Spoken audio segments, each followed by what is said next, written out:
আমি একৰণ ভাগৱতী সমাজৰ সমূহ ভক্তবৃন্দ ভাগৱতী গাঁও নিবাসী ৰাইজ আৰু বাবিশ্বৰৰ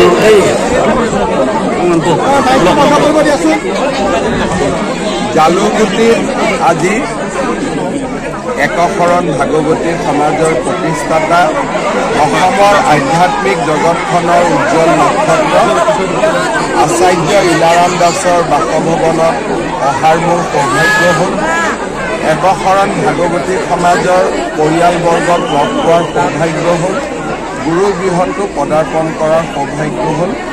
মই পুনৰ এবাৰ অসমবাসী ৰাইজৰ হৈ আচাৰ্য ইলাৰাম দাস বাপুৰ প্ৰতি শ্ৰদ্ধা জনাইছোঁ আৰু আশা কৰোঁ যে তেখেতৰ স্মৃতি আমাৰ নতুন প্ৰজন্মৰ মাজত সদায় জীয়াই থাকিব।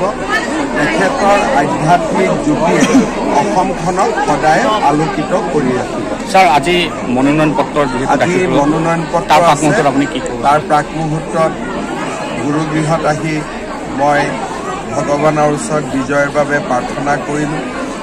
আচাৰ্য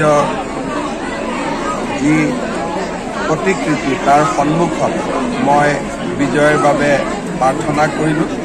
বাকীখিনি জনতা জনাৰ্দনৰ। ছাৰ, আৰু এটা কথা সোধোঁ, কালি দেখা গৈছিল যে বদৰুদ্দিন আজমলে চকু পানী টুকি তেওঁ সংখ্যালঘু ভোটাৰ আকৰ্ষিত কৰিবলৈ বিচাৰিছে। মই এইটো এটা ধৰ্মীয় অনুষ্ঠান, ইয়াত মই ৰাজনীতিৰ কথা ক'ব বিচৰা নাই।